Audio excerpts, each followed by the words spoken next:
Excelente. Iniciamos entonces, damas y caballeros, la última jornada programada para el ciclo 1 en el caso de la Cátedra de Administración Financiera, donde veremos el último tema que vamos a discutir para efectos de cierre. El tema que vamos a ver, siempre circunscrito dentro de la unidad 3, es el apartado de los componentes del plan financiero, segunda jornada, donde vamos a dar por completado la revisión de todos los componentes del plan financiero, del cual empezamos a platicar la semana anterior, y vamos a dar por cerrado el apartado del ciclo, ¿verdad? De todos los distintos subplanes o subprogramas que debe llevar el plan financiero en general. Los subcontenidos a desarrollar tienen que ver con los elementos que quedaron pendientes de la semana pasada, que no pudimos verificar por motivos de tiempo. Vamos a revisar lo que es el presupuesto de efectivo. Vamos a ver qué medidas se deben tomar en caso de que haya un déficit o excedente de efectivo en su caso, porque recordaremos que a nivel de finanzas, el dinero en términos de cantidad debe ser el ideal, es decir, ni más ni menos. Si tenemos déficit, tenemos problemas, así como el hecho de contar con excedentes también es problema. Entonces debemos garantizar un saldo ideal, un saldo mínimo requerido para poder operar. En caso de tener un desequilibrio, ya sea por exceso o faltante, ahí vamos a ver qué medidas se pueden emprender. Veremos unos principios básicos en cuanto a la administración del efectivo. Recordaremos un poco lo que era el ciclo de caja y otras herramientas por ahí. Veremos unas valoraciones sobre los estados financieros proyectados o pro forma, ¿verdad? Que son los resultantes de todos los elementos contenidos en el plan financiero, tanto de la semana discutido en la semana anterior como los que veremos ahora. Y finalizamos o cerramos con lo que es las valoraciones y el uso de indicadores financieros proyectados. Es decir, así como trabajamos en su momento allá en la segunda unidad, cuando conocimos lo que era el análisis de estados financieros y vimos cómo los informes financieros permitían servir de insumo para la creación de los ratios, así de la misma forma podemos homologar esa práctica para los estados financieros pro forma. Es decir, así como evaluamos lo histórico, lo que ya sucedió, podemos evaluar o medir lo que estamos proyectando. Entonces ahí entran en juego los ratios financieros proyectados. La pregunta directriz de la jornada de este día, siempre dentro de lo que es la estructura del plan financiero en la segunda sesión, es cuáles son los subplanes que componen un plan financiero. Es decir, homologando los contenidos de ahora con los vistos en la semana pasada, integrándolos en un solo documento final, que es el plan financiero. Como se revisó en la semana anterior, el plan financiero es una herramienta sumamente útil, sumamente estratégica, sensible, ¿verdad? Para efectos de definir rumbo estratégico de una compañía. Por lo tanto, el plan financiero es uno de los planes más importantes que se pueden encontrar dentro del plan de negocio. Recordarán ustedes que el plan de negocio es como aquella gran directriz a nivel corporativa dentro de la cual están otros subplanes. Entonces, uno de esos planes que está contenido en esa gran estrategia es el plan financiero. ¿Qué decíamos que se mencionaba en el plan financiero? Ahí presentábamos toda la información económica y financiera del negocio. Recordar siempre, ¿verdad? Enfatizo siempre ese apartado, que el elemento económico tiene que ver con el valor y el elemento financiero tiene que ver con el pago de deudas y capacidad de absorber nuevas, ¿verdad? Son dos dimensiones que no dejan de estar vinculadas, pero hay que separarlas para hacer el análisis respectivo según su naturaleza. ¿Eso qué nos permite? Hacernos una idea de la viabilidad de la empresa que se quiere crear o la viabilidad del proyecto que queremos emprender en una empresa ya creada. Porque recordarán ustedes que lo versátil, lo bondadoso de estas herramientas es que son universales. Pueden ser aplicadas tanto a empresas emergentes como a empresas ya completamente establecidas y con ciclos de vida de producto ya bastante desarrollados. Puede ser aplicada a emprendimientos, puede ser aplicada a grandes corporaciones, etc. Entonces, el multiuso que tiene esta herramienta es uno de los principales atractivos y uno de los principales valores agregados que tiene. Por eso es que es tan importante conocerlo. Sirve de poco, los teóricos indican que es poco útil que tengamos una gran idea de negocio, un buen estudio de mercado, fuertes estudios de marketing y comunicación, pero no tenemos la capacidad de poder traducir eso a cifras económicas. Lo que les he recalcado a lo largo de toda la cátedra. Tenemos que aprender a pensar como financistas, ¿verdad? No como administradores, no como mercadólogos, no como contadores, sino como financistas. Ser capaces de trasladar a finanzas, ser capaces de trasladar a cifras en unidades monetarias nuestras ideas, nuestros criterios, nuestros proyectos. Porque el lenguaje universal en las empresas es el de las finanzas. Por muy estratégica que sea una implementación de un plan de mercadeo, de una estrategia de promoción, por ejemplo, si usted no es capaz de defender qué beneficio real en términos económicos va a traer esas empresas, difícilmente le van a dar el respaldo. Por muy bueno que sea un esquema de fidelización de empleados en cuanto a lo que es cultura organizacional, en cuanto a lo que es los elementos del clima organizacional, capacitaciones, formación, etcétera, puede ser sumamente estratégico, sumamente clave, pero si usted no traduce eso en beneficios económicos para su empresa, va a ser difícil que obtenga apoyo. Entonces, remarcar eso, ¿verdad? Que es necesario, es imperativo que usted sepa trasladar a finanzas todas sus ideas, indistintamente en qué área de la empresa se encuentre. En esta sesión vamos a conocer entonces la segunda parte de los componentes del plan financiero para dar por cerrada tanto la jornada como la cátedra. Recordar un poco, ¿verdad? Que el plan financiero está englobado dentro de un documento mayor y es frecuentemente confundido con un plan estratégico de negocios, entre otros, los cuales también conforman parte de las decisiones que se deben tomar tanto a corto como a largo plazo para poder ubicar la empresa en un futuro. Es decir, se recalca, ¿verdad? Que dada la importancia del plan financiero suele confundirse a veces. Sin embargo, nosotros que tenemos el privilegio de estar en esta formación desde la perspectiva del ámbito de finanzas, ¿verdad? En las ciencias empresariales, debemos tener claro, ¿verdad? ¿Qué diferencia puede existir entre un plan financiero y cualquier otro tipo de plan, indistintamente su naturaleza? El siguiente componente que comprende los distintos subplanes del plan financiero es el presupuesto de efectivo o presupuesto de caja. No estamos hablando así de un flujo de caja, sino de un presupuesto de caja. ¿A qué nos referimos con presupuesto? Que se basa en proyecciones. El flujo de caja como tal, o sea, para que se tenga clara la connotación de por qué flujo y por qué presupuesto, el flujo tiene que ver con los valores reales que usted está considerando en una empresa, ¿verdad? Valores históricos o presentes que usted está teniendo en términos de desempeño, en la medida que hay entradas y salidas de dinero real en su empresa. Pero el presupuesto de efectivo se basa en proyecciones, se basa en estimaciones a futuro que usted va a considerar para una toma de decisiones. Recordarán ustedes que la piedra angular, ¿vea? La base sobre la cual parte todo el esquema del plan financiero es el apartado de los supuestos. Entonces, dentro de los supuestos, tienen que haber algunos elementos vinculados a la forma en la que se van a hacer las proyecciones de los flujos de efectivo. Entonces, el presupuesto de efectivo, que es también conocido como flujo de caja proyectado, ahí está la palabra clave que les mencionaba, proyectado, no es un flujo de caja como tal, sino que es flujo de caja proyectado. Es un presupuesto que muestra el pronóstico de las futuras entradas y salidas de dinero en efectivo, ¿verdad? Dinero real de una corporación para un periodo de tiempo determinado. En su momento dijimos que puede ser semanal, mensual, semestral, anual, quinquenal, etcétera, según la necesidad de información que el agente tomador de decisiones requiera, ¿verdad? Así se proyecta o así se genera. En este caso, como estamos hablando de una proyección, nos permite prever la futura disponibilidad de efectivo, porque en el sentido de la disponibilidad de efectivo hay dos situaciones puntuales. Uno, si vamos a tener un déficit, o sea, nos va a faltar dinero para respaldar nuestras operaciones, o vamos a tener un excedente, es decir, vamos a recibir al final de un periodo un valor monetario mayor que el que deberíamos tener. Y en base a esas dos situaciones, ya sea déficit o superávit, tomar decisiones en cuanto a qué hacer, ¿verdad? Eso es lo importante, lo estratégico de ir previendo.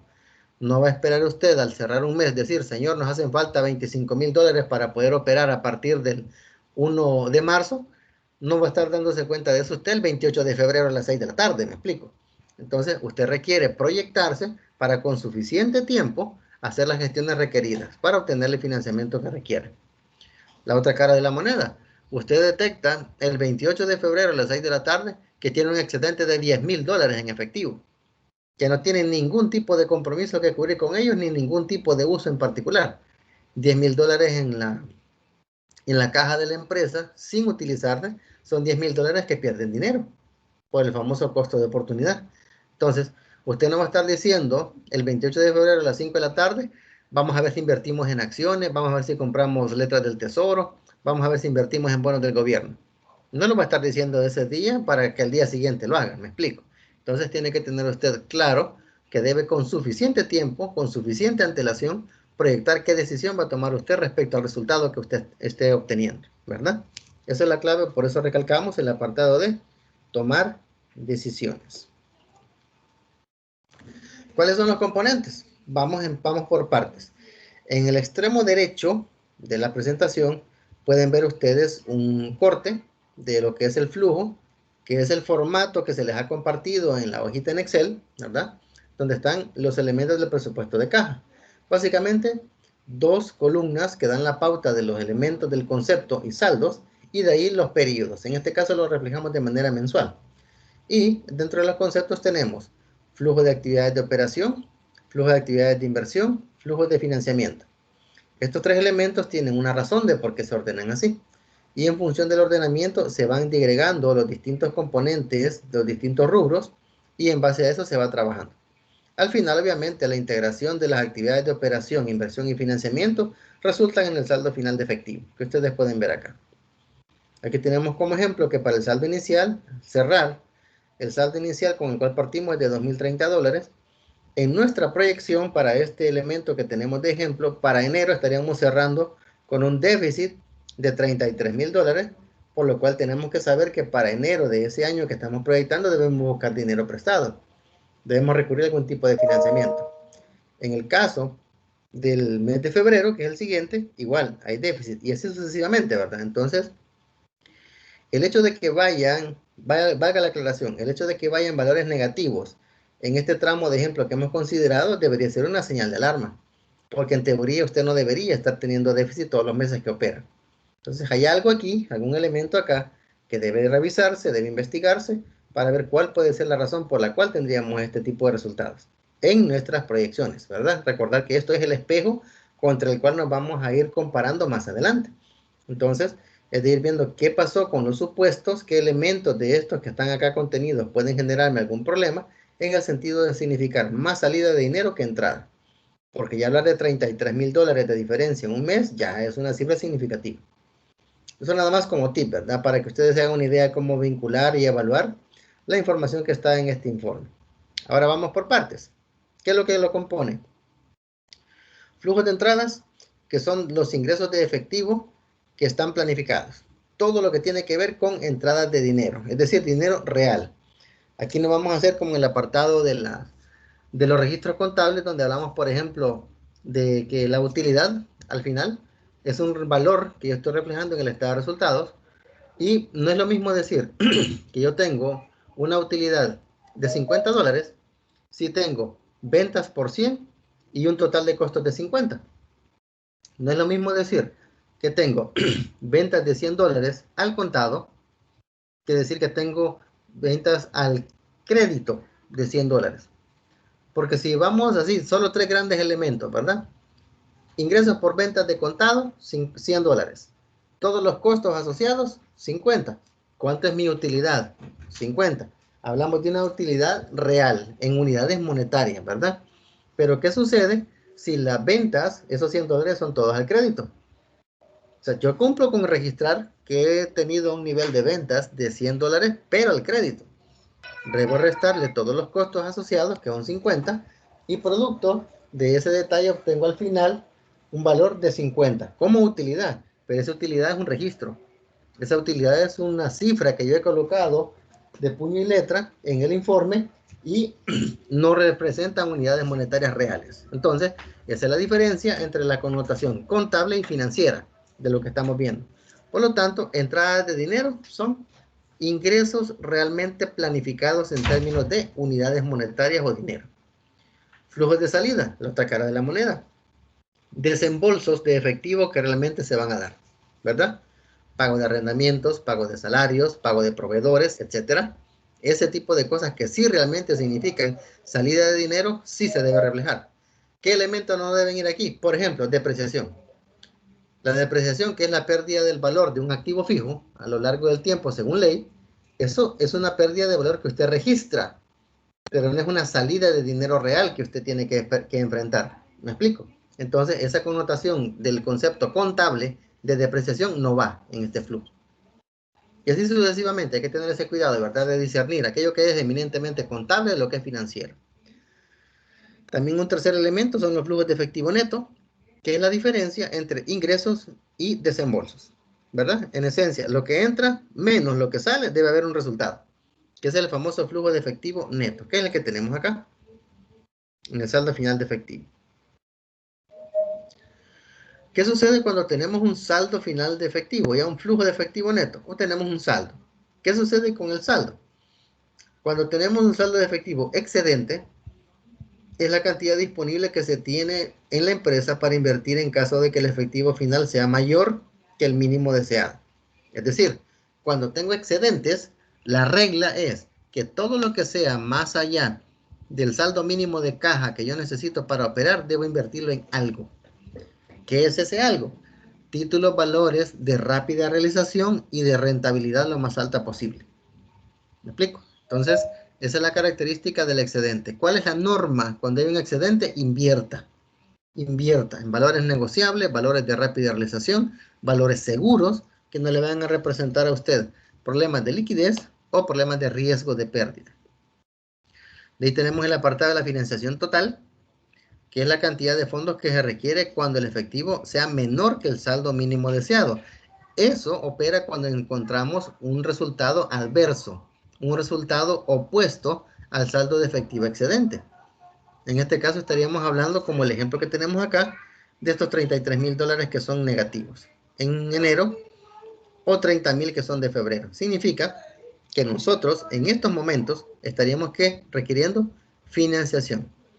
¿De dónde vamos a sacar financiación? Ahí tiene que ver con qué políticas toma la empresa. Puede decidir que los desbalances en el flujo de efectivo, en cuanto a la proyección que tienen estimada, lo pueden cubrir con préstamos de corto plazo en instituciones bancarias, por ejemplo. Podría ser préstamos de un año o menos, ¿verdad? Los famosos préstamos rotativos que se les llaman en algunos casos. O podrían decir, bueno, si el déficit que se proyecta es muy sostenido, en el caso del compromiso mensual, hagamos un préstamo estimado para unos 3 o 5 años para efectos de obtener liquidez para cubrir esos meses y el resto invirtámoslo en algo, ¿verdad? En algún proyecto, en alguna iniciativa, etcétera. Entonces, incluso pueden haber personas que pueden considerar, porque hay inversionistas que así lo ven, hagamos una combinación. La primera parte de los déficits del flujo de caja, cubrámonos con un préstamo de corto plazo, un año o menos. Y el resto, si llegaran a darse, el resto lo sacamos con un financiamiento de largo plazo. Punto. Todas las opciones son válidas, todas son alternativas viables. ¿De qué va a depender? De la capacidad de la empresa de adquirir deudas, de ver cómo están los elementos vinculados al manejo de su endeudamiento, de ver la capacidad de negociación con proveedores de dinero, etcétera. Otros elementos por ahí. Y después tenemos el saldo de efectivo final, que es la suma inicial de la empresa y el flujo de efectivo neto del periodo, ¿verdad? Donde vinculamos toda la información en ese tramo de entradas y salidas que se han dado a lo largo del periodo. En esencia, damas y caballeros, esos 6 elementos son los que están reflejados aquí, solo que aquí llevan un orden, ¿verdad? Considerando que el flujo de actividad de operación desde acá hasta aquí, hasta el saldo neto, ¿qué comprende? Comprende entradas y salidas de dinero vinculadas al giro normal del negocio. Por ejemplo, si yo me dedico a comprar y vender vehículos, por ejemplo, vehículos como tal, yo estaría reflejando en los flujos de actividades de operación todo gasto que yo haga en términos de comprar y vender vehículos. Pero ¿qué sucede si aparte de eso también tengo otros servicios?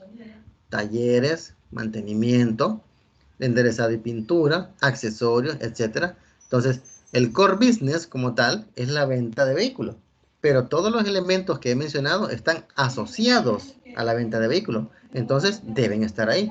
Pero por ejemplo, si yo vendo vehículos y se me ocurre venderle al cliente dentro del paquete de prestaciones un seguro, ¿verdad?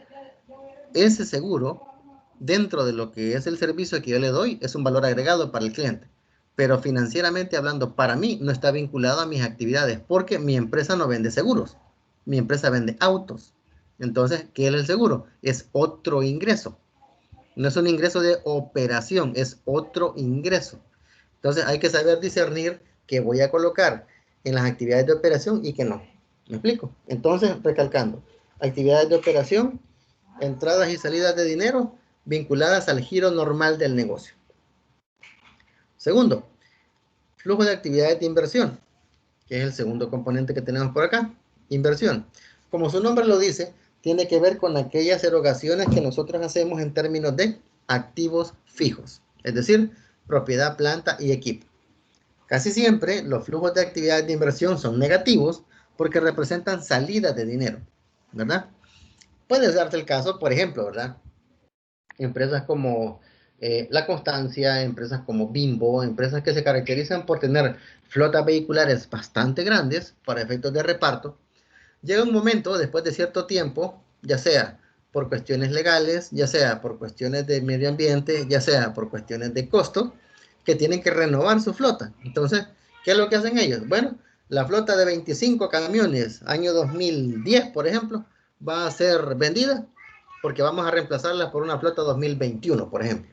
Entonces, todos esos vehículos se venden y eso representa una entrada de dinero para la empresa. Pongamos el ejemplo de Bimbo, por ejemplo. Bimbo aquí a nivel de San Miguel, zona oriental. Los 32 vehículos que tienen en la flota vehicular, supongan que la mitad se va a renovar en este año 2021. De los 32 estaríamos hablando entonces que 16 vehículos van a ser vendidos. Cuando esos vehículos se venden, esos vehículos, al deshacerse la empresa de ellos, se traducen en dinero que entra para la empresa. Pero como Bimbo no compra y vende vehículos, eso no está en las actividades de operación, sino que sería un ingreso en las actividades de inversión, porque los vehículos constituyen la base productiva para reparto. Entonces, al deshacerse de ese activo, el ingreso que se percibe, el dinero que entra, caería dentro de este tramo, porque estamos hablando de la base productiva. ¿Me explico? No está en las actividades de operación porque no venden vehículos, sino que venden pan y artículos de primera necesidad, que ya conocemos, derivados de harina. Pero en el caso de actividades de inversión, colocaríamos la venta de vehículos, por ejemplo, en ese caso. El flujo de actividades de financiamiento básicamente comprende todos aquellos compromisos que la empresa adquiere o pagos que la empresa hace en términos de compromisos para obtener fondos para operar. Por ejemplo, fondos de financiamiento, vean lo primero que va acá, crédito bancario. Es decir, toda aquella deuda que nosotros adquirimos en términos de financiarnos para apalancar nuestras operaciones. De hecho, recordarán ustedes que hay un foro por ahí donde se habló un poco de eso, ¿verdad? Si la deuda era una cuestión que debíamos usar o debíamos evitar. Si nos gusta endeudarnos o nos asusta endeudarnos, ¿verdad? Vamos a retomar un poco el ejemplo de ese foro para lo que mencionábamos. Entonces, en ese caso, ¿qué sucede? Financiamiento tiene que ver con deuda, ya sea tanto con bancos como con propietarios de la empresa. ¿Cuáles son las deudas que yo quiero con los propietarios? Dividendos, porque ellos aportan dinero como capital, ¿no? Entonces yo tengo que pagarles a ellos un rendimiento por ese dinero, dividendo. Entonces, aquí pueden ver ustedes las dos caras de la moneda. Crédito bancario es una entrada de dinero porque pido dinero prestado.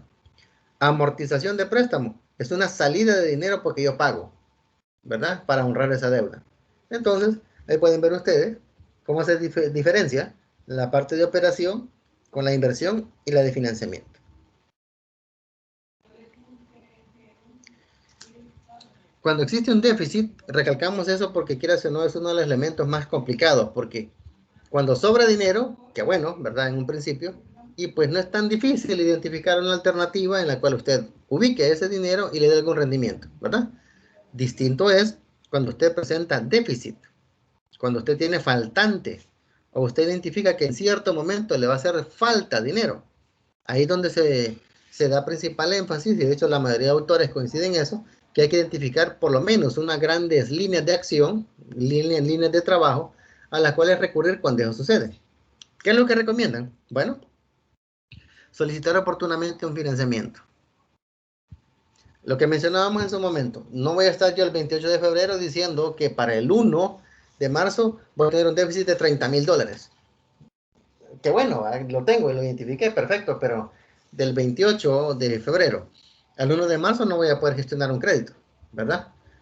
No de forma automática, es imposible. Entonces, como todo lleva tiempo, todo lleva su proceso para realizarse, con suficiente tiempo de antelación debo ser precavido y hacer la gestión oportunamente.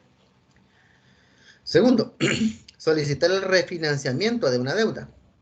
Lo que mencionábamos, mire, para cubrir los primeros 3 meses de déficit del flujo de caja proyectado, vamos a recurrir a un préstamo de corto plazo de 1 año. Ok, lo adquirimos, eh, apalancamos las actividades, inyectamos financiamiento, perfecto. Pero ¿qué sucede? En el mes 7, 8 y 9 identificamos que va a volver a haber déficit. Entonces, ¿qué hacemos? No, miren, señores, no nos compliquemos. Refinanciamos la deuda de corto plazo y pasemos a largo plazo. En vez de deuda de 1 año, pasemos a 3. Y la diferencia, el excedente, lo sacamos para cubrir este déficit. ¿Se puede? Claro que sí. Entonces, ¿qué es lo que se hace? Se refinancia la deuda, mejorando plazos, montos, interés y condiciones. Entonces, eso ayuda a que se oxigenen un poco las finanzas de las empresas para que no se agobien por términos de liquidez, ¿verdad? Tercero, solicitar un crédito comercial. Esto tiene que ver con el hecho de aquellas empresas que trabajan mucho con proveedores. Por ejemplo, las comerciales tienen esa particularidad, ¿verdad? Que compran grandes cantidades de muebles, ya productos terminados a empresas de metal, empresas que trabajan con madera, carpinterías, etcétera. Y muchas veces los pagos los hacen en consignación. Es decir, piden un lote de 25 camas de junco, por ejemplo, puede que no las paguen todas de un solo. Paguen la mitad y la otra mitad la van a pagar en función de que se vaya vendiendo. ¿Me explico? Entonces, no, mira, ahora estamos un poquito complicados. Te pagamos siempre la mitad y te dejamos la mitad al crédito. Hacernos un favor ahora, necesitamos que nos ayudes. Danos todo este lote de 25 camas al crédito y te vamos a pagar a la primera oportunidad en los primeros días del siguiente mes. Se puede. Si usted tiene condiciones para negociar con sus proveedores, si usted tiene aquella imagen corporativa de ser buena paga, cualquier proveedor va a estar dispuesto a trabajar con usted. Entonces, esa es la bondad, ¿verdad? Esa es la ventaja de hacer una adecuada gestión de pagos. Recordarán ustedes, ¿verdad? En el ciclo de operación y en el ciclo de caja, cuando hablábamos de diferir el periodo promedio de pago. Era viable, claro que sí, pero podía haber una afectación de la imagen crediticia, del récord, ¿verdad? De la imagen corporativa del negocio. Entonces, el diferir los pagos en alguna medida es útil, pero también puede traer consecuencias. Y esa consecuencia es la que se vería en momentos como este. Porque si usted quiere negociar con un proveedor y en vez de que un lote de 25 camas se las dé mitad contado, mitad crédito, se las dé full al crédito, si usted tiene récord de crédito impecable con ellos, a ojos cerrados se lo van a dar. Pero si usted ha venido pagando de manera irregular, si ha incumplido muchas veces con los compromisos de pago, paga de forma diferida algún compromiso adquirido, etcétera, probablemente no le den esa ayuda. ¿Me explico? Entonces, ahí es donde ven ustedes lo estratégico, lo importante de hilvanar todo, ¿verdad? De concatenar toda decisión que usted como financista tome. Porque pude haber arreglado un problema ya, ¿verdad? En el ciclo de caja, pero pude haber generado otro cuando ya está haciendo sus proyecciones, ¿verdad? En el flujo de efectivo proyectado. Entonces, hay que tener mucho cuidado con eso, damas y caballeros. Siempre buscar el equilibrio. También, otra alternativa es modificar los días de crédito otorgados a los clientes. Si estamos trabajando al crédito para 30 días y resulta de que en la realidad la gente me paga los 45, ¿verdad? No me cumple los 30, sino que los 45, yo puedo optar por reducir el valor de los días, el número de días, en términos de plazo que doy para que puedan pagarme. No, miren, señores, a partir del mes de abril, de mayo, podría ser, por ejemplo, de este año, vamos a empezar a hacer ventas estrictamente de crédito, pero para 15 días. Cliente que quiera trabajar con nosotros, perfecto. El que no, pues no. Y al mismo tiempo que hacemos la modificativa, en cuanto a la modificación de días de crédito, también empezamos a presionar con la labor de cobro. También tenemos que empezar a hacer más eficiente la labor de cobranza. Entonces, ahí se tienen que tomar varias decisiones al mismo tiempo, ¿me explico? Para que vean ustedes lo entretenido que es esto, ¿verdad? De manejar dinero en una empresa. ¿Qué sucede cuando hay excedente? Lo que decíamos, ¿va? No es tan complicado cuando hay déficit, pero sí debemos saber qué hacer. Bueno, invertirle en compra de maquinaria o equipos nuevos cuando se requiera. Porque si usted tiene una base productiva completa, tiene un 100% de utilización de su capacidad productiva en maquinaria, infraestructura, etcétera, y solo porque le sobra dinero compra otra maquinaria, pero para tenerla guardada, ese es dinero ocioso, ¿verdad? Y la capacidad instalada se le vuelve ociosa porque de un 100% pasa a un 110%, pero la ocupación, ¿cuánto es? 100%. Entonces hay un 10% de obsolescencia en la capacidad productiva, que a la larga le va a resultar más en problemas que beneficio. ¿Me explico? Puede invertir en la adquisición de más mercancía. Aquí tiene que ver con la mejora de la existencia de inventarios. ¿Cómo se justifica esto? Bueno, cuando la demanda la merite, ¿verdad? No va a adquirir usted materias primas, materiales, no va a pagar más mano de obra y otros elementos por ahí para que al final usted todos esos elementos los tenga pegados en su inventario, ¿me explico? Tenga gigantescas cantidades de existencias que no pueda mover. Entonces, para eso mejor no comprar, sino quedarse con los niveles que realmente necesita, ¿verdad? Invertir en la expansión del negocio, por ejemplo, apertura de nuevos locales, renovación del sistema de software, por ejemplo, que se utiliza en la empresa, como en el caso de los bancos, ¿verdad? Que tienen que estar actualizando constantemente los sistemas para efectos del manejo de todo lo que es el control de créditos. En el caso de las universidades, por ejemplo, cuando tienen que invertir en el uso de plataformas, como en el caso de Canvas, ¿verdad? En el caso de la UGB, la actualización de todo el software requerido para poder correr esa plataforma en los distintos ordenadores, etcétera, ¿verdad? Todo eso tiene que ver con la expansión y mejora del negocio. O también usarlo en inversiones ajenas para la empresa, como por ejemplo acciones, lo que dijimos, títulos rentables de rápida realización y de bajo riesgo, ¿verdad? Todas esas son opciones viables, todas son válidas, siempre y cuando tengan sentido, tengan coherencia con el momento que está pasando la empresa. Cuando hablamos de la administración del efectivo como tal, recordando un poco, ¿verdad?, de cómo manejamos los contenidos del ciclo de caja, ciclo de conversión de efectivo, y en el caso de lo que es el flujo de efectivo proyectado, siempre que sea posible, ¿qué debemos hacer? Primero, incrementar las entradas de efectivo. No hay empresa que no sea estable financieramente hablando si no se respalda en un potente y constante flujo de caja. Es decir, siempre debe contar con entradas de dinero que le permitan satisfacer sus requerimientos de operación y generar excedentes. Segundo, acelerar las entradas de efectivo. No es lo mismo que me estén pagando el día 1, el día 15 y el día 30 de cada mes que me paguen el 1, 5 y el 15. ¿Me explico? Mientras más rápido me pagan, mientras más rápido entra dinero, más rápido yo cubro mis compromisos e invierto. Porque recordemos que el primer principio financiero es que un dólar vale más hoy que mañana. Entonces, los empresarios, por ley, consideran más atractivos entradas más rápidas de dinero que más tardadas. Entonces, mientras más rápido entra el dinero, mejor. Segundo, disminuir las salidas de dinero. Cuando se empieza a gestionar una empresa, cuando se empieza a conocer, perdón, cómo es una empresa para funcionar, el estado de resultados resulta una herramienta imprescindible para poderla conocer. Porque en el estado de resultados usted puede ver ingresos, costos y gastos. El apartadito de gastos es una herramienta útil de verificar porque casi siempre el apartado de gastos es la primera variable en la que usted puede tener alguna incidencia. No es lo mismo decir, vamos a cambiar el costo de producir estantes de acero, por ejemplo, niquelados, que decir, vamos a reducir el gasto en desperdicio de pintura, por ejemplo. Porque el costo tiene que ver con el producto y el gasto tiene que ver con el funcionamiento.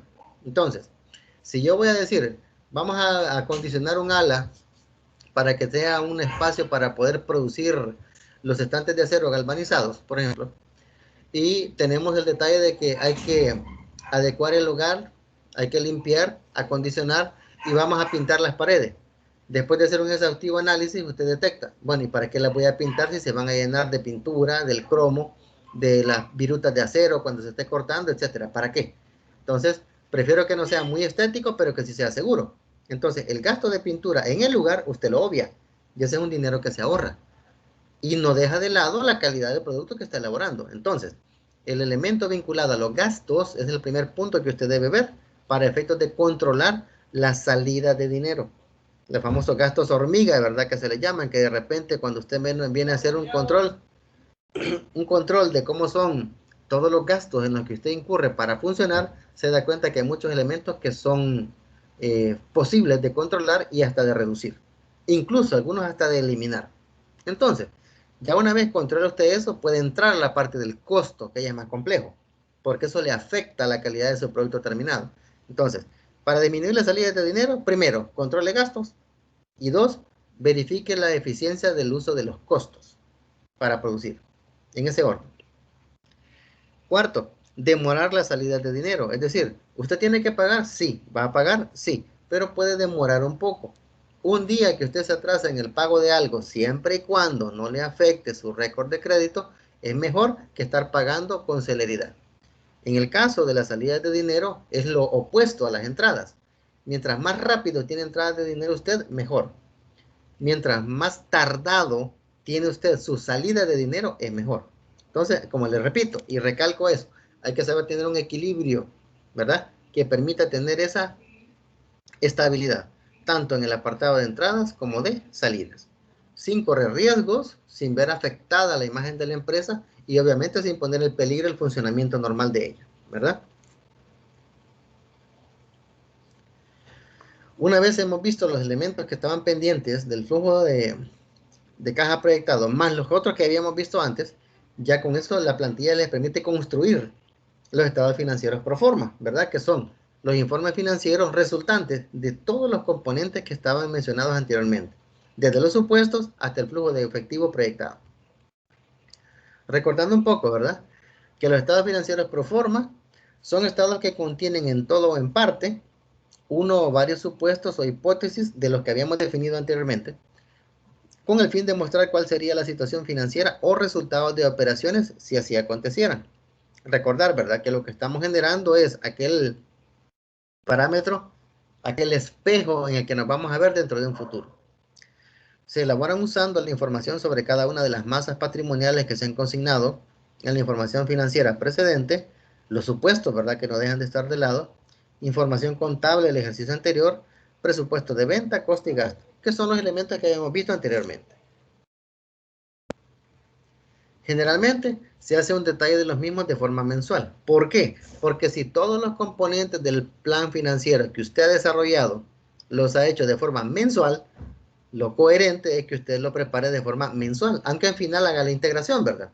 Recordarán ustedes que siempre al final del año, en términos de cierre contable, se maneja un informe integrado, ¿verdad? Donde se refleja todo lo acontecido en el año. Igual con esto. Usted puede hacer proyecciones perfectamente por mes y después integrarlas en una sola proyección para el año. En este ejemplo, se observa un corte de la sección que corresponde a 3 meses de un estado de resultados proyectado o pro forma. Lo que dimos en su momento, ¿verdad? De que en este caso estamos considerando los elementos típicos, ¿verdad? De los distintos rubros que comprende el estado de resultados y el apartado en términos de tiempo, en este caso meses. Pero si se percatan en el encabezado, menciona estado de resultados proyectados 2012, 13, 14, es decir, son anuales. Por lo tanto, esta es una connotación de un tramo que va de enero a diciembre para 2012, de enero a diciembre 2013 y así sucesivamente. Entonces, esa es la bondad de la herramienta. Una vez que tenga la plantilla ya referenciada, solo es de vaciar datos y de forma automática los genera. Una vez hemos llegado a este apartado de los financieros pro forma, igual. Como recordemos allá en la unidad 2, que es mucho más fácil identificar partes del informe, secciones o segmentos del informe, que el informe en general, nos apoyamos siempre de nuestras confiables razones financieras. Entonces, una vez tenemos los estados financieros proyectados, requerimos el uso de indicadores promedio proyectados también. El objetivo de elaborar estos estados financieros es analizar los posibles escenarios y las medidas a tomar para corregir si fuera necesario, ¿verdad? Este análisis se realiza a través del cálculo de los principales indicadores o ratios, ¿verdad? Como ya lo conocemos, expresados en porcentajes, utilizando el método de análisis de porcientos integrales. En el ejemplo, se deduce que para un ejercicio en particular se proyecta, y recalco, ¿verdad? Se proyecta que el costo de ventas será de un 95%. Y el margen de maniobra no va a superar el 5%. Es decir, que el costo de ventas de lo que estoy produciendo va a andar por el orden del 95%. El margen bruto sobre ventas o ganancia sobre este costo va a ser 5%. Y así, ¿verdad? Para cada uno de estos elementos. Esto puede ser por año, por mes, por semestre, según el periodo que usted esté evaluando. Como lo venimos mencionando acá, sería mensual. Si usted quiere hacerlo anual, pues tome esta información integrada, ¿verdad? Para cada año, 2012, por ejemplo, y lo compara. 2012, 13, 14, etc. ¿Me explico? Esa es la bondad de la herramienta en el uso de Excel. Una vez se preparan los estados financieros proyectados, es posible realizar una proyección de estos indicadores que se estarían obteniendo. Y esto debe ser la base para modificar el plan de tal manera que los resultados sean los mejores. Por ejemplo, si usted define que para estamos proyectando 2022 a partir de este año, por ejemplo, y usted dice que en el 2022 esperan que sus costos de ventas anden por el 95%. Usted hace sus supuestos, genera todos los planes anteriores, costos, ventas, inversiones, etcétera. Integra la información junto con su presupuesto de caja o presupuesto de efectivo, como le quería llamar, y genera los informes financieros. Una vez con esos informes proyectados, usted hace el análisis en base a ratios y detecta que en el 2022, según sus proyecciones, no es del 95, sino que del 99%. Entonces usted no va a esperar hasta llegar al 2022 para darse cuenta que usted va a tener un problema porque el indicador que definió no se le cumple. Entonces, desde hoy, usted tiene que ver qué arreglos debe tomar para efectos de que pueda corregir ese desempeño. ¿Me explico? Entonces, ¿qué sucede? Eso es como un parámetro de comparación contra el cual usted va a ir midiendo el desempeño. Ahora, ¿por qué es útil hacerlo a nivel mensual? Porque mensualmente usted cierra operaciones y verifica, mide y contrasta. No tiene que esperar todo el año para poderlo hacer. No es lo mismo que usted detecte en marzo, por ejemplo, 2022, un problema que le va a generar que ese año le cierre con pérdida, por ejemplo. A que usted esté esperando a que cierre 2022 y hasta en diciembre se dé cuenta que tiene pérdidas, ¿me explico? Entonces, eso es lo importante, eso es lo relevante de digregar en estos tramos más cortos de tiempo las proyecciones anuales. ¿Por qué? Porque son más fáciles de controlar. Son más fáciles de identificar aquellos puntos, aquellas señales de alerta que le permiten a usted tomar decisiones. ¿Qué tiene que ver con esto? De modificar el plan, de manera tal que los resultados se ajusten a lo que usted desea, al resultado que usted planea obtener.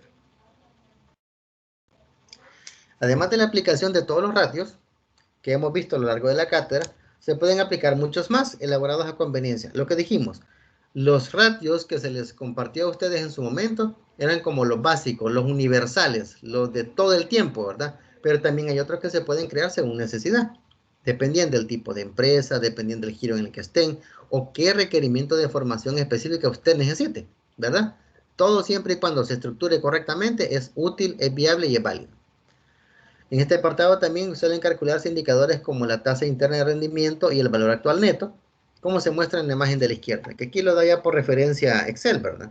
Sin embargo, estas son herramientas que vamos a ver más a detalle en la financiera 2, que tiene que ver con la generación del presupuesto de efectivo, del presupuesto de capital, perdón, que tiene que ver con inversiones de largo plazo, ¿verdad? Solo les adelanto ahí el apartado porque si bien es cierto, nos auxiliamos mucho de Excel, pero hay que conocer la teoría subyacente, ¿verdad? La noción del por qué se tienen que hacer este tipo de cálculos, ¿verdad? Para ir cerrando, además de lo que hemos venido hablando, se debe considerar también el plan de contingencias. El plan de contingencias, damas y caballeros, en esencia es una matriz de doble entrada donde tenemos columnas y filas. En las columnas tenemos un problema que se ha previsto, el indicador de alerta temprana que nos va a indicar qué problema estamos identificando, cuál es la acción de previsión, es decir, en términos de poderlo resolver, la acción de respaldo, es decir, el solucionar un problema no significa que solo lo hago y ya lo dejo, sino que debo respaldar y dar seguimiento. Y además defino quién va a ser el responsable, ¿verdad? Porque casi siempre al interior de las empresas no mucha gente está dispuesta a asumir responsabilidades. Entonces hay que ser muy claro, muy enfático en definir quién va a ser el que va a rendir cuentas sobre tal o cual cuestión. Por lo tanto, la estructura típica de un plan de contingencia es esta. Y eso es en el apartado de columnas. Y en las filas, ¿qué tenemos? Los distintos elementos de problemas identificados, indicador de alerta temprana, etcétera, ¿verdad? Un poco de teoría nos indica que el plan de contingencia detalla las medidas que se deben tomar para garantizar que la empresa pueda continuar operando en caso de alguna crisis o emergencia. Recalcar, el plan de contingencia tiene que ver con aquellos elementos no previstos, aquellos elementos de caso fortuito, fuerza mayor, que realmente pueden afectar el desempeño de una empresa. Terremoto, maremoto, siniestro, alguna vulneración por robo, por ejemplo, ese tipo de cosas, son elementos contingenciales porque no todo el tiempo un terremoto puede demoler un edificio, me explico, ¿verdad? Es decir, un terremoto sí puede demoler un edificio, pero no todos los días hay un terremoto. Entonces, hay que saber qué hacer en caso de que suceda, ¿verdad? Y aquí se menciona, por ejemplo, ¿verdad?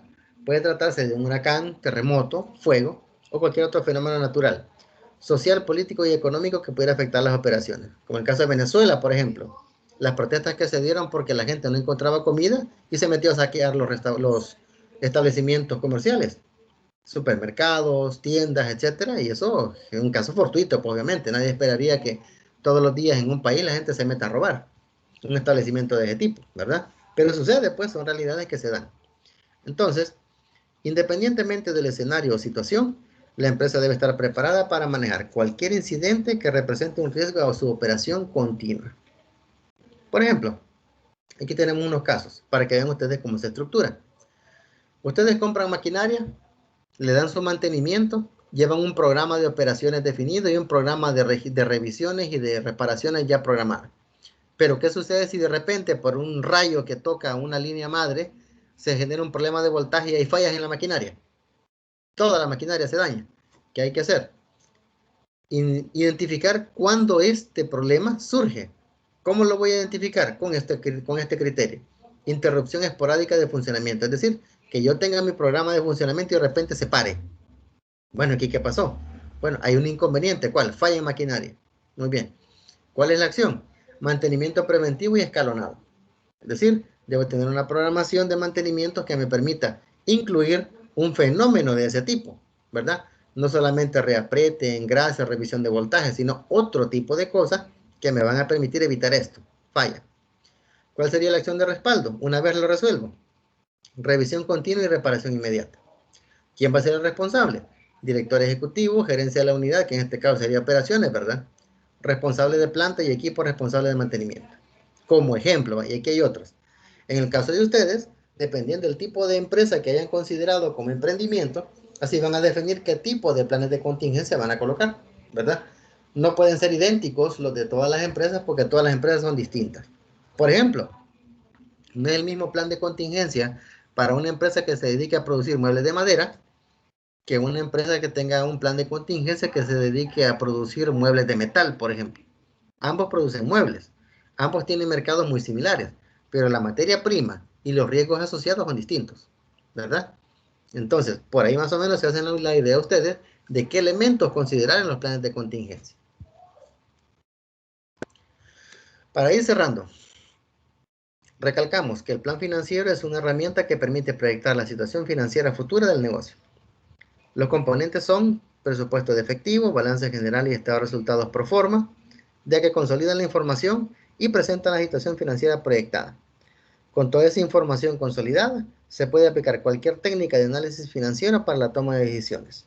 Lo que dijimos en su momento, adelantándonos un poco a la financiera 2, con el uso del BPN, la TIR, periodo de recuperación, índice de rentabilidad, etcétera, ¿verdad? Tantos que pueden haber ahí. Básicamente con eso, damas y caballeros, estamos dando por cerrado el tema. Recordarles que para esta semana tenemos la continuación de la tarea que se dejó la semana anterior. Siempre es colaborativa, ¿verdad? A nivel de grupo. Y la instrucción es que siempre en equipos de trabajo elaboren los subcomponentes del plan financiero estudiado durante la semana. Es decir, desde el flujo de caja proyectado en adelante. Comparten el trabajo por medio de Canvas. Van a elaborar una presentación en PowerPoint con los elementos más importantes, con los cual será presentada por medio de un video. Ahora, todos esos elementos, para que tengan más claridad de lo que tienen que hacer, deben revisar los criterios de evaluación de la semana. El apartadito que está habilitado en la pestaña está todos los detalles, todos los pormenores de lo que deben cumplir ustedes para efectos de presentar la información solicitada. Como ya hemos acordado, la fecha de cierre no es domingo, sino que lunes, ¿verdad? Aunque ya sería semana de parciales, pero se va a respetar el acuerdo de que se cierra lunes a las 23:59. Se va a evaluar a través de una rúbrica y la actividad representa una nota del 20% de la nota final del último cómputo. Se les comparte igual un recurso complementario que son los estados financieros pro forma, un video, ¿verdad? Para que lo puedan revisar. Y siempre tenemos nuestra confiable plantilla de elaboración del plan financiero, que es la que proporcionó el docente autor de contenidos. Preguntas o inquietudes, compañeros, dudas, queda abierto el espacio para que los puedan hacer. En lo que valoran hacer algún tipo de consulta, damas y caballeros, voy a pasar por tercera vez la asistencia.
¿Dudas o comentarios, compañeros?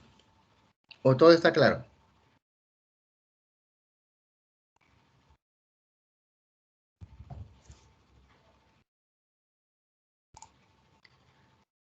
Si hay claridad en lo discutido, por favor me retroalimentan. Hola.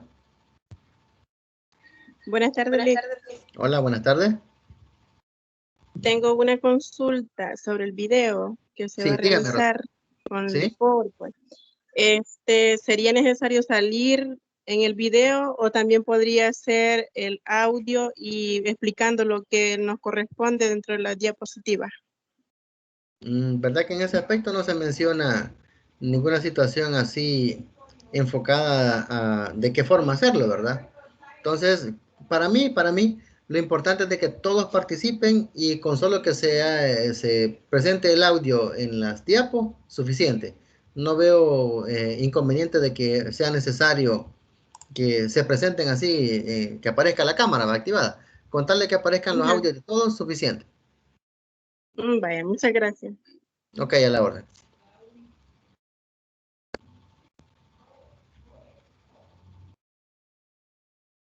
¿Otra duda o inquietud, compañeros? Yo estoy confundido con relación a ese video. Es para entonces, ¿esta tarea la vamos a presentar así o cómo es la cosa? Creo que me he confundido yo. Sí, es decir, Mauro, en el sentido de que para esta jornada, en la jornada anterior ustedes presentaron el informe, ¿verdad? Los componentes del plan financiero. Para la jornada que termina el lunes, van a presentar igual el avance de la segunda jornada, los otros elementos del balance, del plan financiero que estaba pendiente, una presentación de PowerPoint y el video. O sea, van a subir 3 cosas.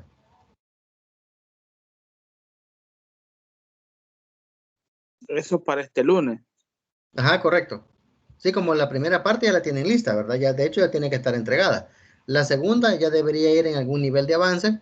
Solo quedaría pendiente la presentación en PowerPoint y el video. Ok, listo, bien.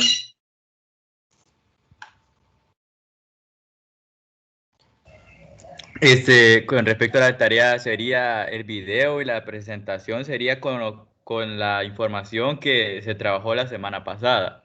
Es correcto, Cristian. En la presentación de PowerPoint van a colocar la información relevante de las 2 semanas. Es decir, por ejemplo, en una lámina van a presentar los supuestos, en otra lámina van a presentar el presupuesto de gastos, de otro presupuesto de ingresos, etcétera. Es decir, ahí depende la creatividad de ustedes, ¿verdad? Cómo van a presentar la información en la presentación de PowerPoint. Y el video básicamente es una explicación de esa presentación con su carátula, introducción y todo, ¿verdad?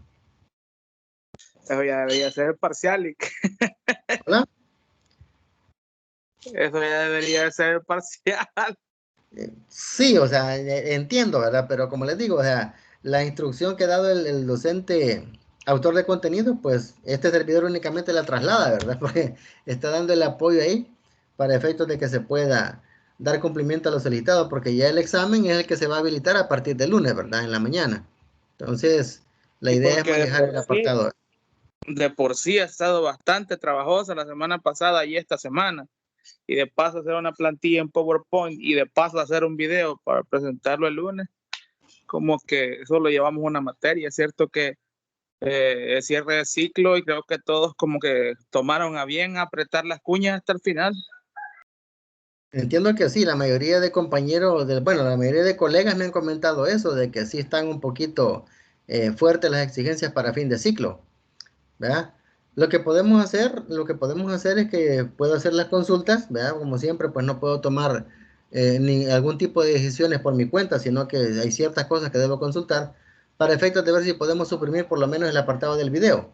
Pero la presentación en PowerPoint sí tiene que ir, junto con el informe. Sería bastante bueno, Lick, porque vaya, imagínense después y ponernos de acuerdo con los compañeros para estar editando videos, que es lo que más tiempo lleva, Lick. Es correcto.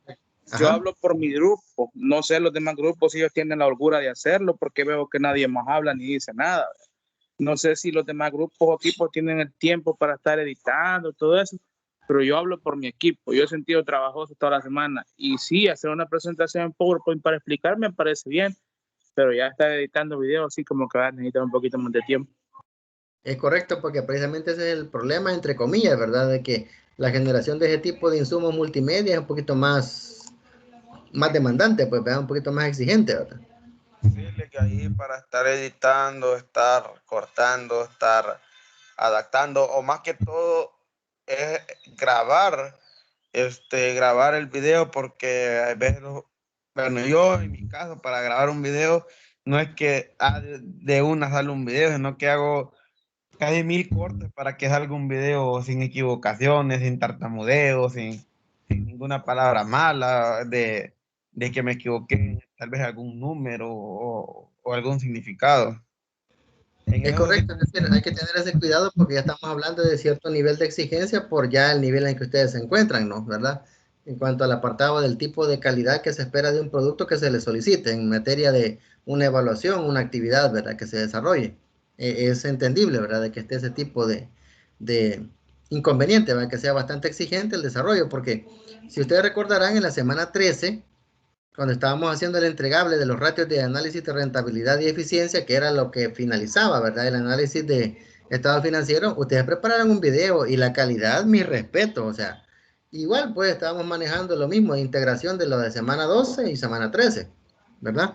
Entonces, bueno, yo lo que hago es llevarme la tarea de hacer la consulta, a ver si se puede suprimir el apartado del video. Por tarde, yo hoy mismo les estoy dando respuesta a través del grupo de WhatsApp para que así ustedes tengan claro si hay que presentar lo solicitado o se puede obviar el apartado del video y solo dejar la cuestión de PowerPoint. Vamos a ver, Mauro, levantó la mano. Lick, yo sé que esta es la última clase y como usted dice que usted respeta la cuestión de la cátedra, ¿verdad? Y todo eso, yo le agradezco eso, que usted nos escuche. Y usted nos ha dicho que esta clase siempre queda grabada. Externar el hecho de que todo el ciclo hemos venido batallando, compañeros que no tenemos máquina y editamos desde el teléfono y mandamos todo eso, ya que usted lo va a externar a la U, pues qué bueno sería que la universidad empezara a tener en consideración que hay muchos alumnos que por la sobrecarga que hay en los hogares de trabajo en las máquinas se han saturado. La mayoría estamos terminando ciclo a puro teléfono. El hecho de batallar con eso, creo que la U como que no ha tenido muchas consideraciones con referencia a los alumnos. Y creo que sería bueno externar eso, que deberían de ser también, así como nos exigen pago, así como nos exigen que estemos al día para poder hacernos el último parcial, pues también que ellos sean conscientes y que tomen en cuenta la opinión de las personas que hemos sido fieles a la U, pues, y porque como está la situación y muchos nos hemos quedado haciendo el esfuerzo para estudiar y por nosotros también, ¿ve? Yo sé que usted no tiene la culpa, pero ya que usted puede externarlo mediante la grabación de esta clase, pues que quede plasmado ahí. Y como le digo, yo hablo a título personal y a título del equipo con el que trabajo. Si los demás compañeros no se expresan o no tienen, qué sé yo, problemas, pues no sé cómo hacen, pero yo hablo a título personal. Gracias por todo, le agradezco por la paciencia, porque yo sé que nos escucha, pero créanme, le agradezco un montón el hecho de que nos atienda nuestras consultas siempre. Ok, a la orden, Mauro, ya sabe, para eso estamos. Entonces, bueno, ya son dos cosas las que me lleva entonces para externar, pero eso, lo segundo que me acaba de mencionar, ya eso se lo voy a compartir directamente al decano, ¿verdad? Al decano y a la coordinación, ¿verdad? De la facultad. En el caso relativo al apartado de la generación del video, sí hago la consulta directamente al docente autor de contenido, ¿verdad? Ahí es un poco más expedita la interacción. Ya lo otro sí lo voy a comunicar al decano y a la coordinación. Perfecto. Vamos a ver, diga Anderson. ¿Y cree que puede ser posible que el link de la clase de hoy lo pueda subir esta misma noche? Fíjense que me estoy percatando de que la presentación, bueno, la interacción en la plataforma, lo que al final hace es que me genera un como icono del video. Y lo que yo hago es, tengo que descargar el video y después subirlo a YouTube, porque enlace de video como tal, la plataforma no me despliega, fíjense. Y eso a lo largo de toda el desarrollo del ciclo 1 me ha pasado, no sé por qué. Pero yo me comprometería de que una vez esté listo el video, ya esté cargado en la plataforma, bajarlo y cargarlo en YouTube y compartirles el enlace vía WhatsApp. Sí, porque la vez pasada resultó bastante complicado estar viendo la repetición porque como yo estuve trabajando, no pude estar en clase y otros compañeros también de mi grupo estuvieron trabajando, entonces resultó bastante complicado poder entregar la actividad. Correcto. Vamos a procurar que para este caso no se dé esa situación porque, como les digo, si la plataforma me lo permite, yo hoy mismo estoy cargando el video en YouTube y les comparto el enlace en el grupo de WhatsApp. Ok. Perfecto. Otra, no sé, un punto de vista es de que en esta semana, independientemente de lo que hayamos hecho la semana anterior, nos salga bien o nos salga mal, lo de la semana anterior no tiene que afectar a la semana actual. No sé si me comprende. ¿Cómo así, Cristian? Tal vez me explican, tal vez Digamos, nos explica como más. la actividad de esta semana depende de lo que hicimos en la semana anterior, ¿cierto? ¿Correcto? Entonces, debido a que usted no ha hecho la evaluación de la semana anterior, no creo que, o sea, no tendría que afectar que nos salga un detalle esta semana, ¿cierto? Es decir, como cada evaluación cada entrega se evalúa por separado. Es decir, la evaluación de la semana anterior, si recordarán ustedes en la presentación se estipulaba cuánto tenía de ponderación ese informe, ¿verdad? Entonces, para esta semana, entonces lo que vamos a hacer es revisar la parte que van a entregar y lo único que va a integrar las 2 semanas es la presentación en PowerPoint. Ajá, sí, sí, eso mismo pensaba. Correcto, sí, son actividades separadas en términos de ponderación, ¿verdad? Pero lo que integra las dos es la presentación en PowerPoint. Ajá, o sea, la integra las dos la presentación, ¿verdad? Pero, digamos, como en esta semana hay datos, ¿verdad? Datos de que son sacados de la actividad de la semana anterior. Entonces, Correcto. si en esta semana nos sale algo malo por el dato de la semana anterior, no tendría que afectar.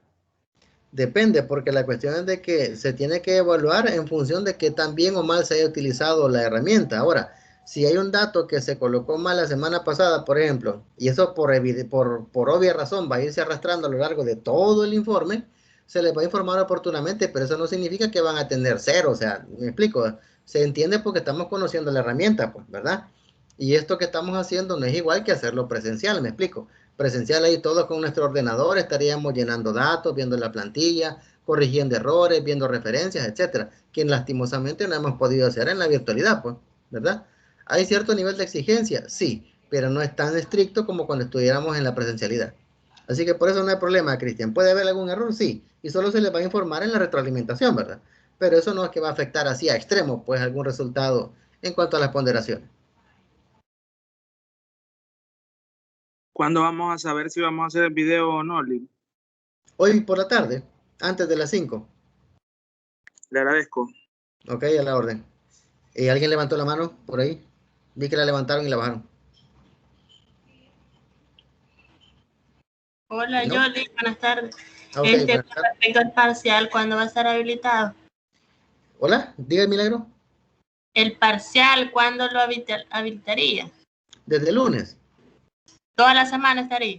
No, 3 días, porque la instrucción que tenemos es de que se debe habilitar el examen en 3 días y se va a habilitar para las personas que estén solventes. Esa es la indicación así enfática, ¿verdad? Que nos han dado. Dígame. Disculpen que esté realmente, pero ese no lo podría dejar para el fin de semana. Es decir, que se habilite el examen para realizarlo viernes, sábado y domingo. Ajá. O sea, no sé, yo digo... Es decir, no, por mí no hay problema. Yo lo que sí tengo que recalcar, damas y caballeros, es que solo va a ser habilitado por 3 días. Si estiman prudente todos que el examen se habilite viernes para resolver domingo, por mí bienvenido. Eso no hay ningún problema. Ya es un acuerdo interno entre ustedes y yo. Los que estén de acuerdo, si gustan, para que quede la evidencia, colóquenlo en el chat, para que quede ahí registrado. ¿Quiénes están de acuerdo? Porque de los 18 compañeros que hay ahorita conectados, además de este servidor, si la mayoría estipula que se puede programar la habilitación del examen para viernes a resolverlo entre ese día y domingo, por mí bienvenido, porque aclaro, más allá del domingo no se puede dejar habilitado, porque la semana es cierre, ¿verdad? Y de ahí para allá vienen los de reposición, etcétera, entonces ya no se puede dejar más tiempo, lastimosamente, ahí tendría que dejarse así para el domingo. No sé los demás, ¿qué opinan? A través del chat pueden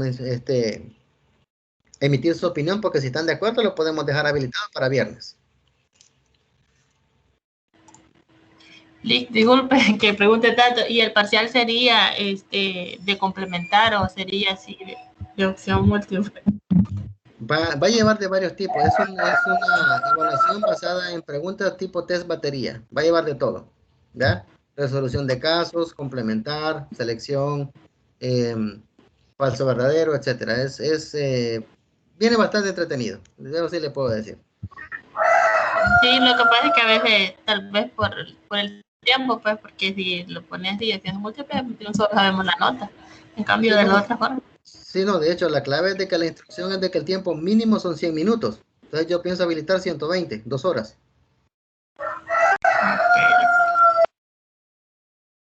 Ok, vamos a ver, aquí viendo la interacción en el chat. Miguel, de acuerdo, perfecto. Orlando, del viernes en adelante. Gerson, viernes, sábado y domingo. Senia, igual.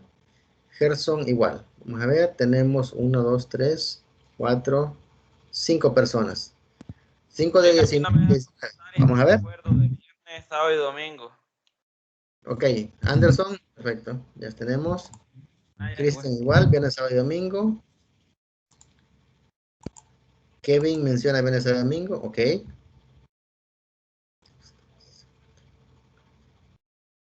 Tenemos 8 compañeros ahorita.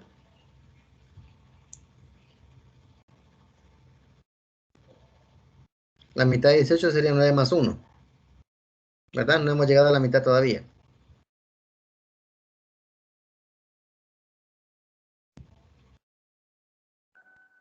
Afirma, de acuerdo. Ok, Mauro, tenemos 9, correcto. ¿Alguien más?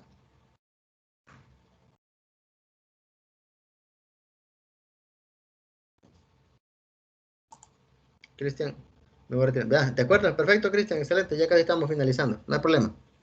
Viernes, sábado y domingo.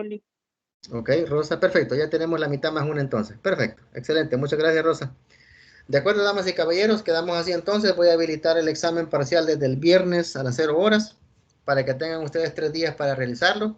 Y obviamente vamos a tener siempre el sábado la actividad de retroalimentación, ¿verdad? Donde vamos a hacer un pequeño repaso de todo lo que hemos visto a lo largo de las últimas semanas, ¿verdad? En el cómputo 3.